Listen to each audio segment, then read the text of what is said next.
Welcome back to Exploring Whiskies. I'm Eric. I'm Kevin. And before we get to this episode, could you just go down there and put that little light, just hit that little thumb. Swipe it.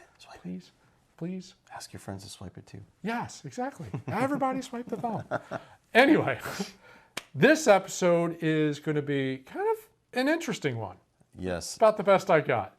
This is the Glenlivet, which we've done a whole lot of different Glenlivets, but this is a very special line of Glenlivets called the Nàdurra line. They've done a handful of other ones, but this particular release just came out at the end of October last year. So October 2020, they came out with a peated whiskey finish. Interesting. Yeah, so it's not peated whiskey. Glenlivet doesn't do peated whiskey. It is their regular whiskey that then gets moved over into a barrel that aged. So they're finishing it. They're finishing it with peat. Yep. So instead of moving it to a sherry cask or a port cask or whatever, they're moving it to a peated cask. It's different. It's a different idea. I like that they're playing in that something like that, because that's totally different than what a lot of the different ones are doing. Oh yeah, I forgot about that. They do a fanciness of little paper, little box, and then the paper is actually darker than the whiskey. So Nàdurra is Gaelic for natural. That's what they're going for. So that's the other fun part with this Scotch. So this is a Scotch, and we've complained multiple times about the Scotches that are 80 or 82 or 84. Finally got our wish. Oh, we got our wish. We're gonna 123 proof. Yeah, this is as cask proof as you're ever gonna get of a Scotch. 123 proof. It is no chill filter, no color added. We can see that. It is natural as natural can be. So I'm kind of, I've had a taste of this, but I'm actually interested to go back to it and see what it tastes like that second time. I always think that second time is more what a whiskey really tastes like. Very sweet on the nose. Yes. Okay. That makes sense. When we had a quick sample when I first got this bottle, we came up with the fact that I think you actually termed it as Neapolitan. Neapolitan. It's got three different. It's the perfect. So Glenlivet is a sweeter, Speyside, kind of like that malt, honey, sweet, all that kind of stuff. So it kind of has that. Mm-hmm. But then it's got proof, and it's sitting in a bourbon barrel, so it's got a little bit of that. And then out of nowhere, the peat hits from the whiskey, from the smoked whiskey, and you're just like, it's trying to play in three different markets. It really is. It really is. So that's why I labeled it Neapolitan. Doesn't quite mix. No, it's different. Again, we always say it, like we love to see the tinkering, playing around, exploring. Love seeing what they come up with. This one is just different. You can't really put your finger on what is it? What are they going for? Yes, that's exactly right. And I'm guessing I know what they're going for. They're probably going for the finish, where it's the more peaty, smoky. Yeah. But it's that everything leading up to that just doesn't fit that profile. Yeah. So, again, I said initially it was sweet. I mean, you do pick up a little bit of a little brine, a little smoke. A little smoke. The part that I find odd, no ethanol. No?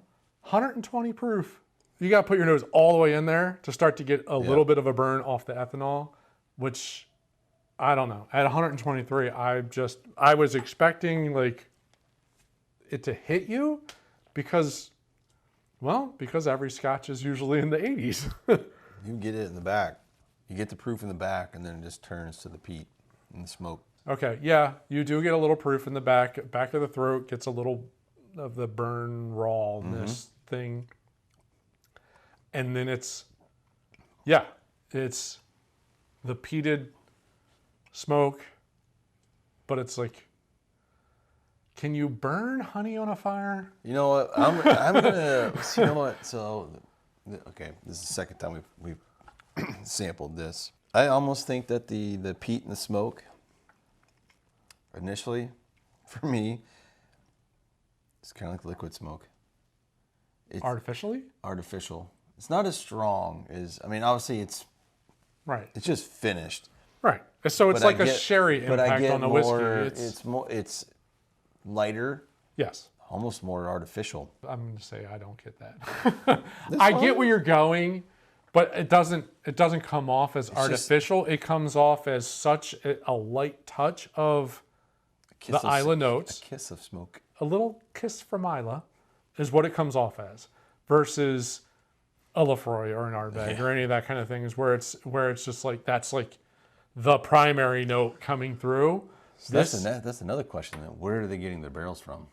I don't know the answer to that one. If they got it from like Lefroy, That would be a more aggressive. My guess, I'm going to guess, I don't know. Who else does Pernod Ricard own from the Islas? I would assume they picked it up from somebody they're attached to. But I'd be curious if this experiment was done in a Lefroy or an Ardbeg, there'd be a bigger change than what we're getting right now. Yeah, so I'm sitting there trying to think. So of the Islas that we've had, like the regular Ardbeg 10, there was smoke, but there was a sweet note behind it. So if you start off super sweet and you put it in there, maybe it's a little bit less of an impact. Lefroy is much more aggressive. The wee beastie. Yeah. The wee beastie is super aggressive and a little young tasting. Didn't you get the bottle of the Port Charlotte? Yeah, actually. That had some sweet notes in it bit. as well. A little bit. A lot of. I had a pour of that the other night, it's more medicinal, band-aidy. Okay. Yeah. And that's one. So that one is on the bay. So on the Islay. Islay actually kind of comes in with like a little bit of a bay, and Port Charlotte is in the bay area of that. So I could see just more salt water coming in there. I don't know, and it doesn't specifically say where they're getting that cask from. Everything that I've read, you slide pie all that. One, it's a cool experiment. Absolutely. It's, to not dry the malt and smoke the malt, but to just let the barrel impact it the way that they do with, again, sherries or Well, just think ports that and all that barrel, kind of that's stuff. probably the third time it's been used. Second time. Right. So it's probably a used ex-Bourbon barrel that was then they aged an Islay in it, and now they're aging some So Glenlivet it's the in it. third time it's been used. At least, yeah. That barrel got its money's worth. Yeah, it did. Hey, I mean, there's a market for it. Someone else is going to start playing around with this too. Yeah, I could see. Well, so here's the fun one. So Glenlivet, Glenlivet's pretty available overall. It's well known as a Scotch. I'd be interested to see a couple of other ones in, like a Glenmorangie finished in smoke. Could be interesting. Could be interesting. Like the OG, just the orange label? Yeah, citrus with smoke. A hint of smoke? Yeah. A little citrus, honey, and smoke? I don't think you could do it the other way. You couldn't take a Lefroy and then finish it in a... I think that would overpower. That would just kill it, would be my guess. You wouldn't get anything out of the Glenmorangie or Glenlivet barrel, I don't think. Just because of the... Probably not. It might add a little sweet honey behind it, but it's not going to... I don't think it's going to be enough of an impact. The way that this impacted Glenlivet. You'd have to keep it there a while. Yeah. It needs some temperature fluctuation to pull it in and out. Yeah. Send it to Kentucky or Texas. What else is cool about this one? So not only are they doing that for the finish, but their initial aging is only first fill. So it's first fill American oak and first fill sherry. The original whiskey, before it goes into the Islay cask, is touching barrels that have only been used one other time. So you get a little bit more impact between those two barrels. I don't know. It's a cool line. This whole Nàdurra line, I think it came out say 2015-ish timeline, I think it was. It's kind of a cool line where they're trying some different experiments. The fact that it's barrel proof, so at 123, that either means they put it in a barrel at about 120 and the proof went up as the water disappeared, or they put it in a barrel at 125 and the proof came down just a little bit from the angel share. I don't know which way they went, but that's really cool. The fact that they just said, and that's how we're going to bottle it. Don't see that too often out of any of the scotches, which makes me wonder more and more. If you go over there, is it a bunch of 80, 82, 84 proof whiskey? Or maybe they're getting all the good whiskey at like more cask strength, and they're sending us over all the watered down stuff. I think it's probably a lot of the 80 proof, but they have those specialty bottles, in a bar or in a liquor store, readily available for the person More connoisseur, good word, that wants a higher proof spirit. Yeah, and I always think about the fact that how many people want that Booker's level bourbon in America? It's probably not a huge percentage of people. Probably third. So then, third of whiskey drinkers or a third of all Americans? No, I think third of whiskey drinkers. Okay, so then you go over to Scotland. Well, not all of them are, just because Scotch is made in Scotland doesn't mean they're all drinking Scotch and they all want, barrel proof Scotch. I guess I would probably say it's more, like for us over here, Scotch I think in general is an acquired taste. What people assume Scotch is, but there are people that even, like, to your point, there are people with just regular Scotch where that malty note comes through that they're just like, I don't like that. I think most Americans, you stick to the Glenlivets, the Glenmorangies, you're good. Yeah, you're fine. But once you venture outside, like the Islas, that's where everyone, I'm out. And there's a lot of coastal, like there's the Highland coastal stuff, like the Obans, and a couple other ones that are just like right on the coast that there's an impact, but it's not technically Islay. Right. But I could see people not liking that either. But I wonder over there if the higher proof stuff is more of an acquired taste. Because I think everything over there is just so drawn to the 80 proof. And now you throw in 123 proof. Yeah. I would like to think over there that is the rare. And it's more of a smaller market that enjoys a beverage, a spirit at that proof. We're here, we're like, bring it. And if it's too hot, I'm going to drop a cube in it.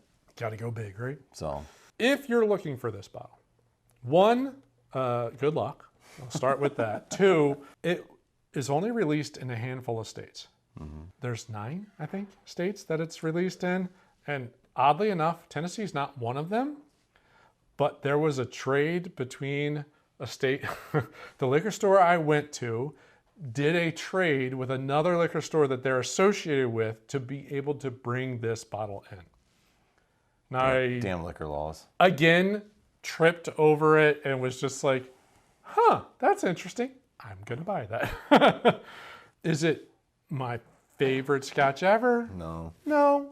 Is it a great experiment? Yes. Is it a really good transition if someone wants to get into Islay but they're not want to go to a Lefroy? Yeah. I think so. It's a stepping stone. It is a good stepping stone. If you are comfortable with a Glenlivet Scotch of that sweeter Speyside Scotch and you want to start to dip your toe into Islay, this could work. This would be a good one. And if I think you're going to be just as confused as we were. Probably. I'm trying to figure out which way they're trying to go with this one. Is it sweet? Is it But smoke? I would agree. I think once you get to the finish, I think that's what turned, again, the whole smoky peaty, I think is what turns a lot of us off over here. I don't mind this. Like, there's nothing about this that I mind, but I've also had Lefroy and Ardbeg, and I'm good with that. But we're good with Islas. For the most part, enjoy Islas. Yeah. So we're the minority in that one. Yeah, I think so. Yeah. Yeah, I see. Yeah. It's an interesting experiment.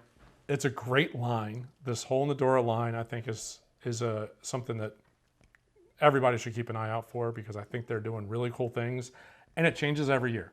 So they did this one and I don't remember what the other finish was, but they think they do 2 a year. Okay. And it's always something different. So keep an eye out for this line. All the boxes look the same with a different color. So this is like a bluish color. The other one had more of like a maroon red color. Now, maybe it was port or something along those lines. I really think this line is something to follow because sooner or later, one of them are going to be like spot on amazing at a higher proof. I just wish they would, maybe this is down the road, once they dial it in. Stick?